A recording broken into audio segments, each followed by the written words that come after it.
ce cours de français destiné aux élèves de 4e année. La leçon d'aujourd'hui s'inscrit dans le cadre du projet 3, à la mer. Séquence 1, tu connais l'aventure de la petite goutte d'eau.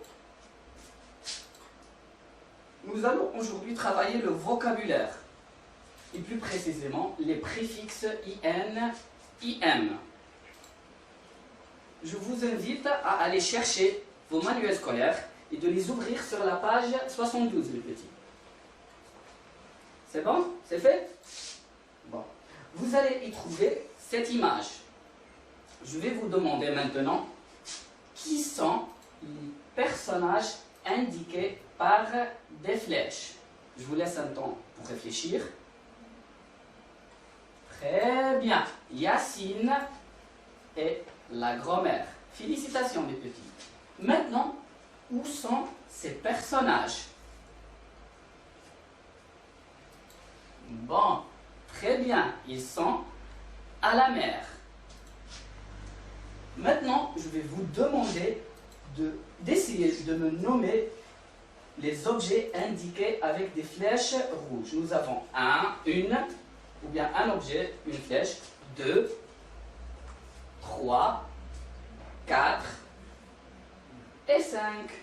Je vous donne un petit temps pour réfléchir.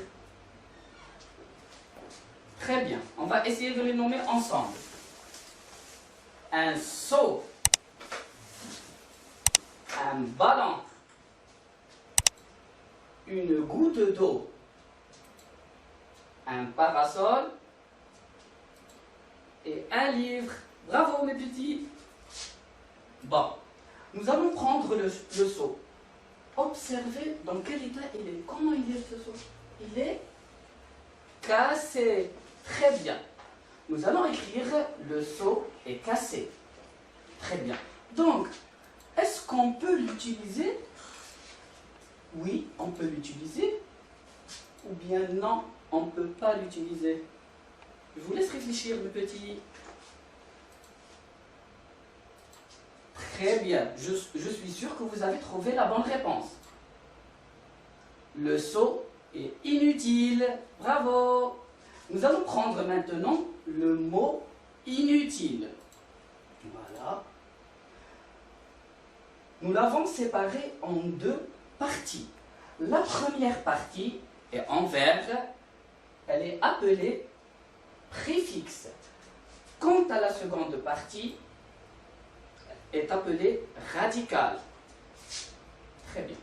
Pour être plus clair, les enfants, le préfixe est une syllabe qu'on ajoute avant le radical pour former un sens contraire ou opposé.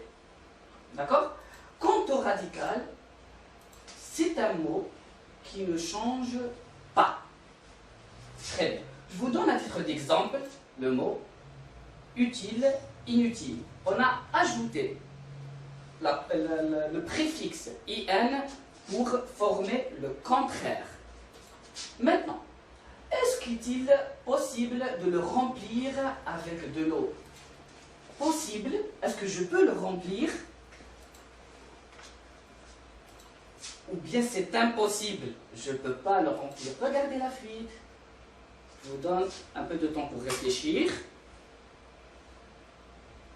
Très bien, les enfants. Il est impossible de le remplir. Regardez qu'est-ce que j'ai fait. J'ai séparé le mot en deux, comme le mot précédent. Regardez, nous avons le préfixe et le radical. Mais pourquoi avoir ajouté IM? Bon, vous avez remarqué que le P est en bleu, les enfants.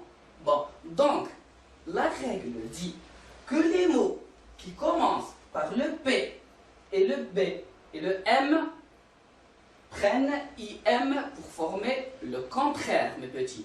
Très bien, bravo. Pour finir, les préfixes IN et IM sont des syllabes qu'on ajoute au début de certains mots pour former un sens contraire ou opposé. Le préfixe IM est placé devant les mots qui commencent par M, P et B. Très bien. À titre d'exemple, connu, inconnu. Buvable, il y a le P. Imbuvable. Très bien, mes petits. On passe à l'application. J'ai choisi une application qui est sur votre manuel scolaire. Je vous invite à aller à la page 73, à l'activité 2 qui est tout en bas. Bon, elle est accessible chez soi. Alors, mes petits, la consigne est: écris dans ton cahier le contraire des mots suivants. Essayez de lire le mot, s'il vous plaît, les enfants. Acceptable. Achevé, ça veut dire que c'est terminé. Attendu. Praticable. Pardonnable. Je vous donne un temps pour réfléchir, les enfants. Allez-y, faites vite, vite, vite, vite, vite. Avec le crayon, s'il vous plaît, sur vos livres, vos manuels scolaires. Très bien. Vous avez terminé, c'est bon? Très bien. La réponse est inacceptable. IN. Parce que il commence par une voyelle. Inachevé. Inattendu. Attention les enfants. Le mot commence par un P. Donc, très bien. Impraticable. Et pour finir, impardonnable. Très bien. Ainsi s'achève cette leçon. J'espère que vous avez bien compris et bien suivi le cours. Au revoir mes petits.